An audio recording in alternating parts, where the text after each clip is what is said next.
So UT gets the big win, condenses the top. Whether you like them, you want to root for them. You had Oklahoma State, anyone, doesn't matter. You had to get the top. Texas Tech, big win for them. That Kansas lost and Texas wins the game. Yeah, it's big. It's big for everybody who's chasing Kansas that they, following, a blowout win over, the team that's mainly you'd think they'd worry about in Baylor. They go on the road against Texas and lose and fumble it away late in the game. So not the best night on that Saturday, Monday turnaround for Kansas, but a big night for Texas who, to this point, like I said before, hadn't impressed me much. They looked good but not great, but that was a big key win in February, and everyone wants to get hot right now, at least to start warming up.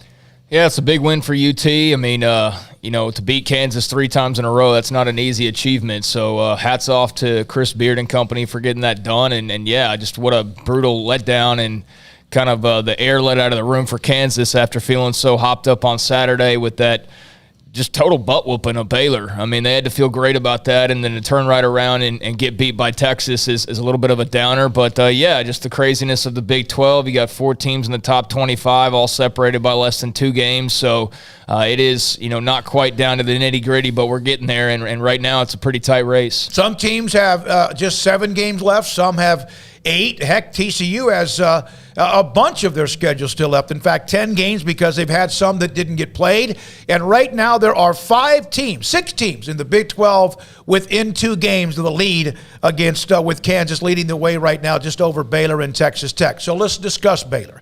They play at Kansas State tomorrow. It was just a week or 2 ago in which they hammered the Wildcats, beat them up, absolutely annihilated K-State. K-State is a team that makes you play poorly. That's their style. They are dangerous too. They've won some games that maybe some didn't think they could win. They're playing because of the fact they have to get some wins to maybe get in the tournament. Baylor men's basketball, we know who they play. We know we're now in the last half of the schedule as far as the last half of the conference schedule. We've discussed this, and let's discuss it again. Do they have the talent? I don't think there's any question. Do they have the leadership? That is in question. Do they have enough to practice during the week to sharpen who they are so when they play games, they can get better? Well, it's all it's funny how you weave through all the things that happen to you. So no leadership right now. I say no leadership, but not the leadership that they maybe need isn't there right now. And that hurts because you don't have continuity right now. You don't have continuity because there's injuries. You don't have continuity because there's injuries and you start losing games. So you need to start getting right and you need to start figuring out how to do things when there are injuries. And a lot of guys have played now. Dale Bonner's played enough to where he can start getting in the continuity. But part of it becomes like somebody like James Akinjo or Matthew Meyer, somebody has to step up and be the vocal leader. Jonathan Chalma-Chachua is Captain Positivity, and that's great. Everyone needs that. But who is going to be the enforcer? They need that enforcer, and they lost that with Mark Vital, and Mark Vitals just don't come around. People who are comfortable enough in their own skin to be able to tell players, even like Davion Mitchell. If Davion Mitchell wasn't playing well, Mark Vital didn't care. Yep. It doesn't matter. And vice versa. Yeah, you're not playing up to your standard and our standard. I'm the one who's here to tell you that's what they're missing right now. Yeah, I just don't see Matthew Meyer suddenly turning into that guy, 3/4 of the way through his senior year or his final year. I mean, guys aren't just going to – I don't know. I mean, somebody needs to answer the call in that role in that regard. But, one thing that I'm kind of getting tired of hearing about, and it's a big story and it's a big part of what's going on, but we're 23 games into this season, over halfway now through the Big 12 schedule, and what has been the one constant we've been talking about all year? Injuries, right? So what's the guarantee they're ever going to be healthy? That's a good point, yeah. I mean, we talk about once they get healthy, are they going to get healthy? Because we're 23 games in and they haven't been healthy the entire time other than maybe a couple of games. And so I'm at the point now where it's they need to get healthy, but they might not. And so that's something that you can't just rely on as like an ace in your back pocket that, don't worry, once March rolls around, we'll be totally healthy. You may not be. So you can't stand around and wait for answers. The guys that are out there right now are the ones that need to provide the answers. Well, they were 15-0 when they were, for the most part, healthy, but they even had the injury with Langston Love to start the year before the year started. And, of course, that would be somebody that would be a part of helping them now. But they have been there. And when everyone was pretty much there, 15-0, But that seems like forever ago, and they're, 500 since that time. So we'll see what happens. And remember the job that Scott Drew and his staff did when Tristan Clark, the big man inside, they were always about feeding inside, and they had the guards. But it was always about the big men inside, forever. And then Tristan Clark goes down. He's out for the year. They lose a game or two. They completely morphed into who they have been, with more guard-oriented play and style and leadership and players. He could do it then. Why can't they do it now? Well, that's what they have to find as a coaching staff and as a team of what's the continuity? What is going to work? How is it going to work when not everybody's there, and how do you adjust? And I think at times you've seen some good things where they've adjusted and played well in spite of the fact, like, Adam Flagler really stepped up and played well when he had to play the point. Now, his best games were in that 15-0 stretch, and he's got to maybe adjust a little bit more, but they've got to get better when They're it comes reckless to with the ball. Yeah, they've got to get better when it comes to dealing with that. Okay, this isn't what we practiced, or we didn't practice this. Let's just adjust. I think they're also, guilty of, or no, they're not guilty of, but I also think that it's kind of unfair to judge them based off of last year's team sometimes, which is what we constantly do. We talk about them in the national championship sense. And they lost like 4 guys to the NBA and the NFL. But still, it's, and no, it's not the same team. It's not the same. They don't have Mark Vital. They don't have Davion Mitchell. They don't have, Maceo Teague. So it's not the same team. And so those guys aren't going to magically pop back up. And, it's probably a little bit unfair to judge them, this group in particular, right there with those guys, because those guys didn't just flip a switch and turn. They had years of building into that. And so this is a relatively fresh batch of guys mixed with some veterans, but not the veterans that were like the key leaders along the way. And those guys haven't exactly filled that void. Injuries have come into play, but I think we need to be careful of getting too upset about a loss here or there, or too over our skis, because this isn't last year's team. No, this isn't. But that's we all should be almost. I said this. We should apologize back when they were 15-0, and even prior to that, when not only us, national writers and even broadcasters that started thinking that this team might be better than who they were a year ago. I think we got a little bit caught up in whatever you want to call it, because I even thought then that was uncomfortable, but I'm not saying I didn't think that way as well. Well, the other thing is, part of that is just especially from fans, is the drug that comes with winning a championship. All you can think about once you've won it is how you can do it again. The first time, climbing up the mountain is, how is it ever going to happen? And then part of you, which might even give you some inner peace, will be like, well, it hasn't happened. It may never happen. I don't know. But once it does, and that feeling gets shot into your veins, you can't get rid of it. But you know who has it in their veins? And they've been doing this forever, although it's been 10 years. I saw this note that Duke won a regular season ACC title, 10 years, Duke. But they still win consistently with a few exceptions. Kansas, Kentucky, and Duke and company, those are the teams that keep winning year after year. That's how you establish yourself. Now, you can start late like Baylor has or like Villanova has, but that's one of and they have the 85 national championship at Villanova, but that's one of the things. You are now the hunted. And it's really nice to be at the top of the mountain, but it's also a lot easier to get there, not that it was, than it is to stay there, and that's something Baylor's dealing with right now as well. The room for error is just so much smaller. The difference between being great like they were last year and being really good is, it's not a margin that a lot of people can jump over, and they were able to do it last year. And doesn't mean you can do it year in and year out, but yeah, you'd much rather be the hunted than the hunter. They were the hunter for the entire existence in school history, really, up until last year. And so yeah, it's a little bit more of a high pressure chair to be sitting in, but that's what you would want. I don't think these guys are backing down from the pressure at all. I don't think anybody's pulling their hair out going, oh my God, this guy is falling. We're talking about a bad loss.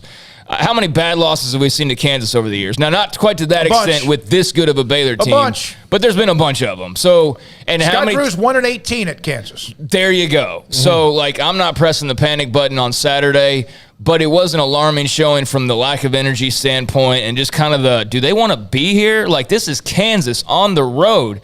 Your 2 top 10 teams. This is first place in the Big 12, at stake, in terms of the games remaining. You're getting down to the nitty-gritty, and they didn't seem to be a team that thought that was that big of a game. And Kansas, meanwhile, They did, and they went and just had a Harlem Globetrotter showing against them, basically. So I would be embarrassed if I was Baylor from Saturday, and I think based on what Scott Drew was talking, the way he was talking yesterday, I think they were. I would expect to see a much better showing.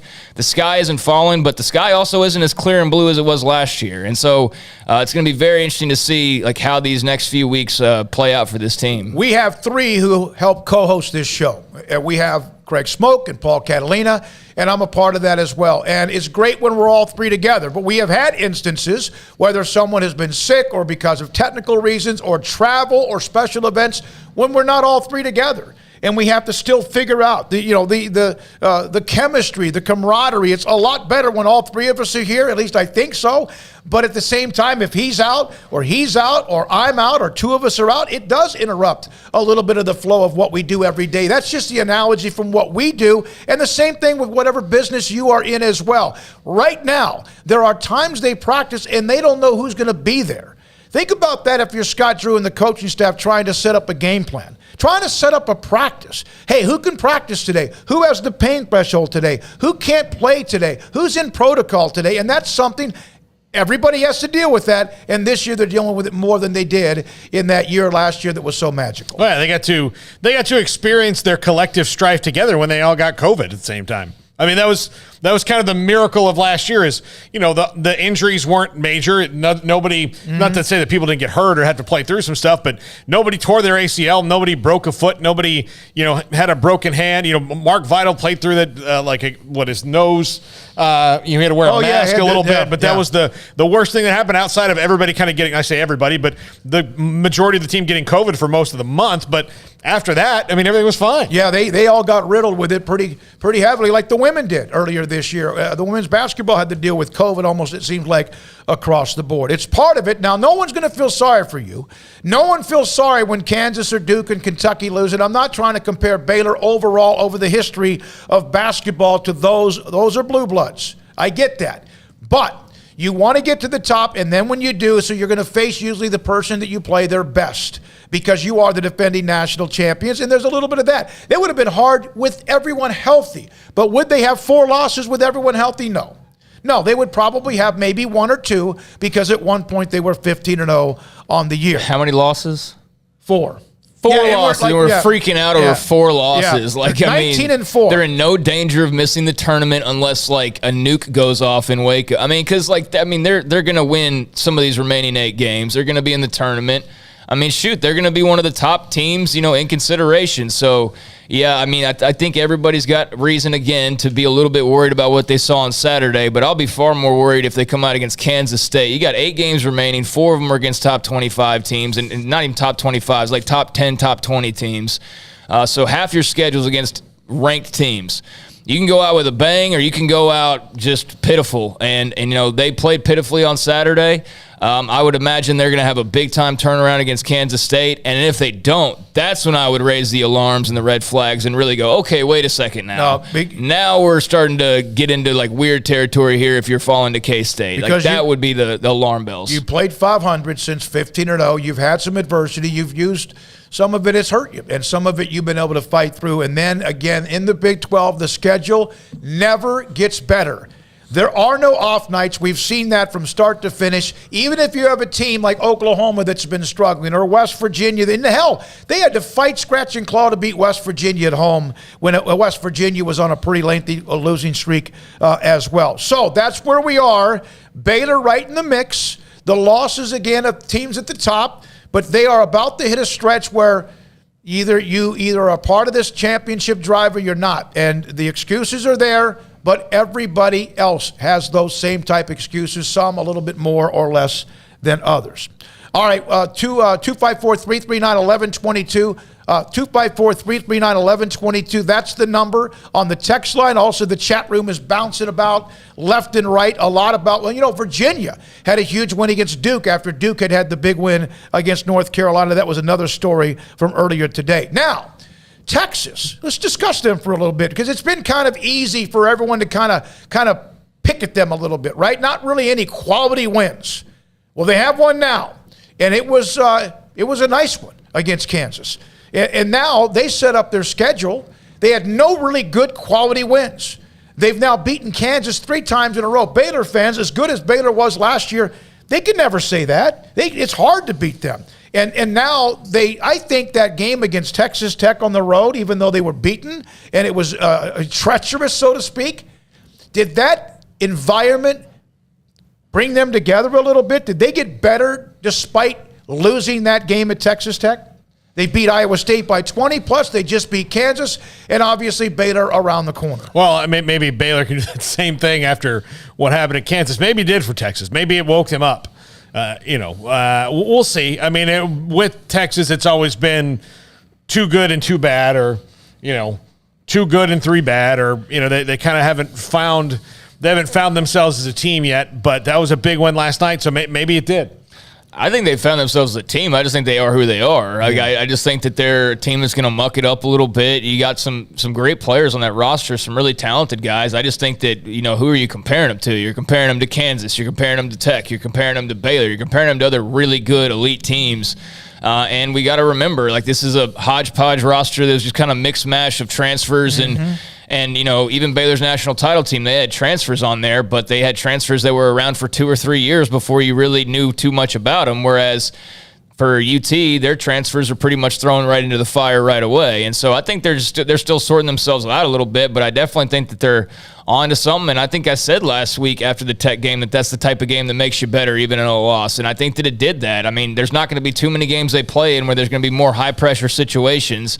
And certainly when you have a crowd that was, a pretty good home crowd for them last night, that adds to the energy. And they have played toe-to-toe with the top teams, so there's no reason for them to not feel like they can do that. And, they're a team to watch, I think. I don't think they're the most impressive or – not the one that comes top of mind in too many categories, but they're right there, below that in a mix of other teams. And they're plenty dangerous. I wouldn't pick them to go, this sparks them to go win the Big 12 or anything, but I don't think you can take them for granted by any means. They may have gotten it all helped, all of it they found themselves just in time to make a run to get better. The tournament, of course, coming up where they struggled last year, that loss to Abilene Christian. Let's go back to Baylor's roster again.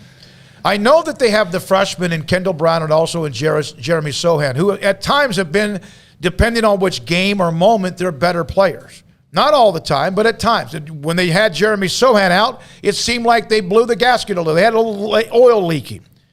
But they still have a lot of people. Yes, 3 players in the NBA, 1 in the NFL. You can't replace that. Some teams have had to do that all the time. Calipari at Kentucky and Krzyzewski at Duke. Sometimes back when North Carolina was good year in and year out. Do they have, if they are healthy, can they be who they were when they were 15-0? Of course they can. Yeah, absolutely. I mean, there's no reason to think that. If anything, you would think, guys, wouldn't it be the case because some have had to play extra minutes, more minutes than expected? They could actually, if they can get healthy, and as Craig, you mentioned, that may never happen, could they actually be better than that? I don't know. I mean, 15-0 is pretty damn good. No, I'm talking about better than even the team whose record was 15-0. Last year? No, this year's team. Well, it's the same team, so sure they can. Yeah, it's the same guys that went 15-0. Could they be better than the guys that went 50? Yeah, those guys can be better. And, I mean, I would think that having some of these younger, more inexperienced guys makes them better. And so your vets come back or your stars come back or whoever you're pointing to comes back and they're healthier than they were. Yeah, obviously, if you're 15-0, you're good enough to do that all together again. If you ever get to that point, sure, you can be a 15-0 type of team. You're the same team. You just have more experience on the bottom of your roster now because of guys having to step up. So, yeah, of course you can. All right, this is on the chat room. This is the question. If Baylor had to take a shot to win a game, who would you want to take that shot? Paul? Cryer. Yeah, I was in there debating Matthew Meyer, man. Yeah. Cryer probably. I mean, he's been their most efficient scorer when he's played this year. I think he's the one. I wouldn't sneeze at a Kinjo or Meyer, but Kinjo's the one that had the shot at the end of the game. Wasn't it recently? And they just could never seem to like. I'm not trying to slander Flagler either, but when you asked me the question, the first name that popped in my mind was L.J. Cryer. And I think that if you look at the one guy who's been out this whole time that they or missed the most time that's affected them. It's the 20 points that they've gotten almost every night that he plays. When Sohan came back, then Cryer was out. Yeah, so it's kind of like Cryer. If he ever comes back, then you might have to deal with somebody else. It's almost like you have to have somebody on the scales to weight it. Like if somebody's going to come back in, well, somebody's got to sprain an ankle. Like you go ahead. Well, and then all of a sudden one day we sit there and all of a sudden Adam Flagler's out because of a spill he had in a game. And it just some years, it's like Saturday's game. Sometimes you just shouldn't get up, right? You should stay in bed. Don't face the world because it's going to get bad. So just stay in bed. Otherwise, you're going to get blown out like they did, and everything possible can go wrong. But the schedule continues. It will not stop. When we come back, more from you.